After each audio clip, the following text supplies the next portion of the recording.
Hello guys, आपका बहुत बहुत स्वागत है हमारे यूट्यूब चैनल पर। आज की वीडियो में हम लोग बात करने वाले हैं एकेटीयू 2022-23 में पूछे गए एक और इम्पॉर्टेंट न्यूमेरिकल क्वेश्चन के बारे में, जो कि डीबीएमएस का है। 10 मार्क्स के अंदर ये क्वेश्चन पूछा गया था। क्वेश्चन क्या था, हमें रिलेशन गिवन थी, हमें फंक्शनल डिपेंडेंसीज गिवन थी इस रिलेशन पे बेस्ड, और हमसे क्वेश्चन क्या पूछा गया था, हमें की बतानी थी इस रिलेशन की, हमें की फाइंड करनी है। सेकेंडली हमें 2NF डिकम्पोजिशन फाइंड करना है, और थर्ड हमें 3NF डिकम्पोजिशन फाइंड करना है। ठीक है, ईजी है, ज़्यादा मुश्किल नहीं है, बट थोड़ा सा समझना पड़ेगा। ठीक है, तो बस ध्यान से वीडियो देखते रहना, बाकी मैं समझा दूंगा वीडियो के एंड तक। छोटा सा वीडियो होगा, ज़्यादा बड़ा टॉपिक नहीं है ये। ठीक है, तो सबसे पहले अगर हम बात करें कि की किस तरीके से फाइंड करनी है, ठीक है, तो सबसे पहले हम लोग की के लिए सॉल्व करेंगे। ठीक है, तो हाँ, क्या करना है, की फाइंड करने का सिंपल तरीका क्या है, आपको जो फंक्शनल डिपेंडेंसीज दी हुई हैं उसको एक जगह नोट कर लेना है। ठीक है, यहाँ पे ऑलरेडी नोट है तो मैं नोट नहीं करूँगा दोबारा। इसके बाद करना क्या होता है, हमें देखना होता है जो हमारा RHS है फंक्शनल डिपेंडेंसी के अंदर, जो हमारा RHS है यानी राइट हैंड साइड, यानी कि ये वाला पार्ट। ठीक है, जो ये वाला पार्ट है, इसमें कौन कौन से ऐसे एट्रीब्यूट्स हैं जो हमारे रिलेशन में तो गिवन है बट यहाँ पे प्रेजेंट नहीं है। ठीक है, RHS में देखना है, LHS में नहीं देखना। ठीक है, तो एक तो A हमारा इसमें प्रेजेंट है और यहाँ पे नहीं है। ठीक है, दूसरा B हमारा रिलेशन में प्रेजेंट है और यहाँ प्रेजेंट नहीं है।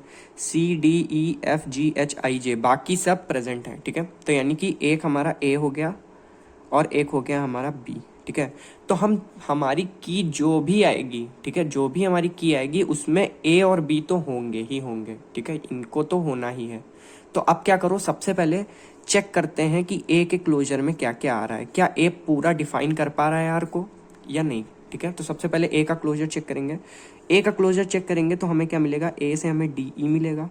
ठीक है, सबसे पहले A से A तो मिलेगा ही। ठीक है, फिर मिलेगा DE, और क्या मिल जाएगा, D मिल रहा है तो D से हमें IJ भी मिल जाएगा, तो I और J।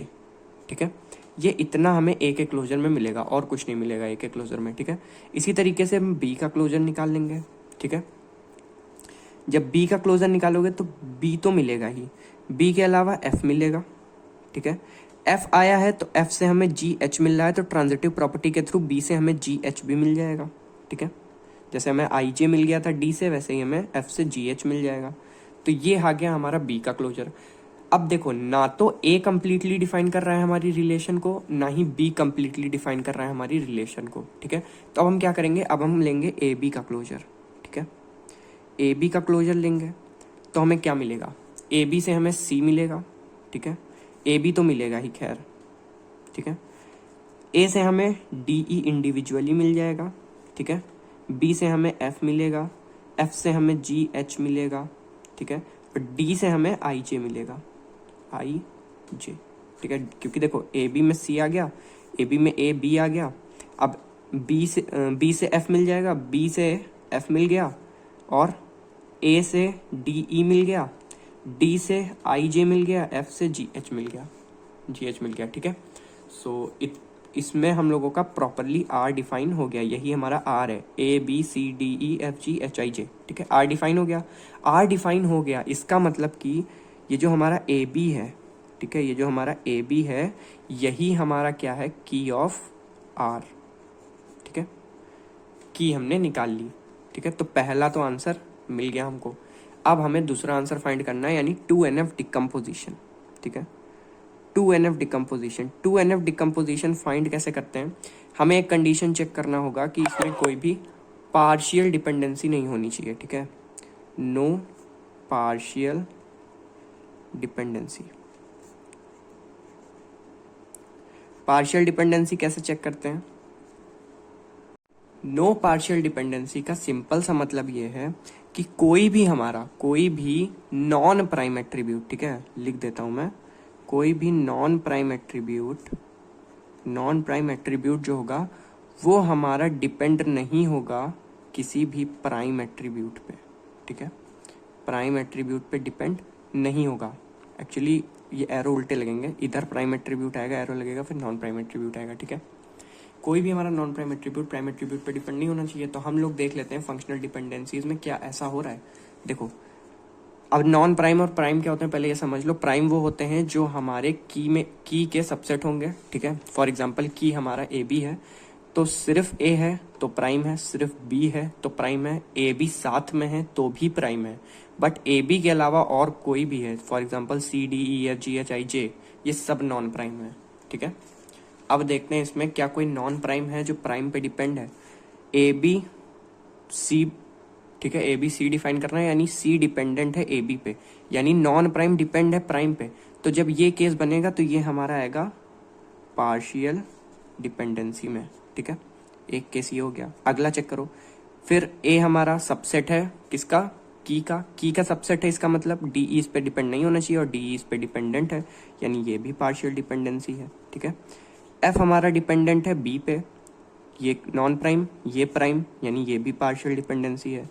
जी एच हमारा डिपेंडेंट है एफ पे, एफ हमारा नॉन प्राइम ये भी हमारा नॉन प्राइम, यानी ये पार्शियल डिपेंडेंसी नहीं है।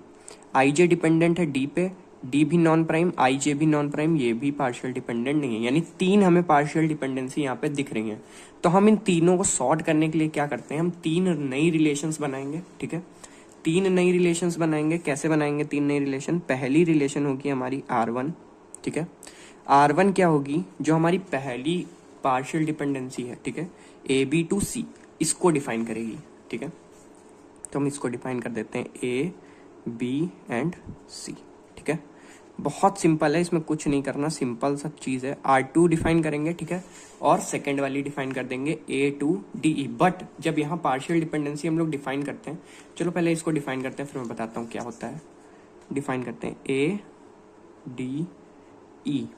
अब एक चीज याद रखना, जब भी आप 2NF वाला केस सॉल्व करोगे, ठीक है, तो जब ये रिलेशन बनेगी ए डी ई, तो अगर डी और भी किसी को आगे फर्दर डिफाइन कर रहा है, इवन वो नॉन प्राइम है, तो उसको भी इसी रिलेशन में इंक्लूड किया जाएगा। जैसे कि यहाँ पे हमारी पार्शियल डिपेंडेंसी तो ये है A to D E, but D क्या है, आई जे को भी डिफाइन कर रहा है, ठीक है। तो आई जे भी इंक्लूड होंगे उस रिलेशन में जिसमें ए डी ई को हम डिफाइन करेंगे, यानी R2 में हमारे, ठीक है, R2 में हमारे ए डी ई के अलावा आई जे भी इन्वॉल्व होंगे, क्योंकि डी हमारा आई जे को डिफाइन कर रहा है।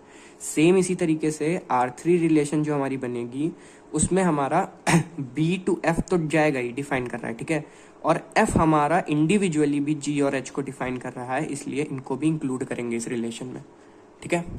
सो इतना समझ आ गया, ये हमारे 2NF का सेट हो गया, ठीक है। 2NF में ये आएगा हमारा, ठीक है, पूरा सेट। इसके बाद हम बात करेंगे 3NF, ठीक है। तो 3NF में देखते हैं किस तरीके से सॉल्व होता है।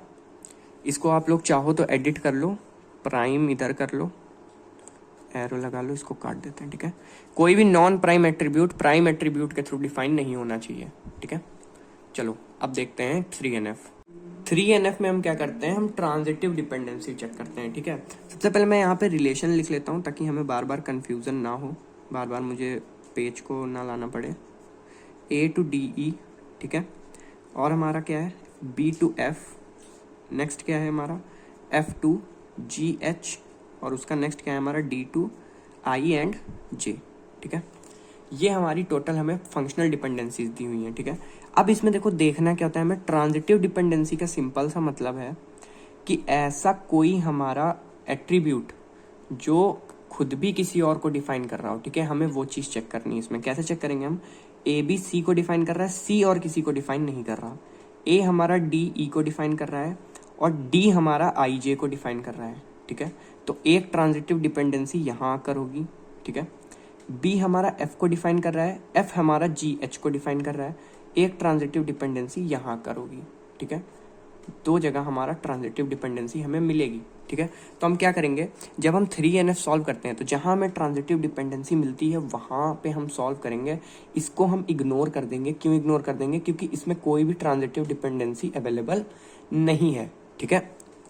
तो अब क्या करेंगे, ए टू डी ई, ठीक है, तो यानी कि ए कॉमा डी कॉमा ई, ठीक है, ये तीन हमारा एक रिलेशन बनेगा।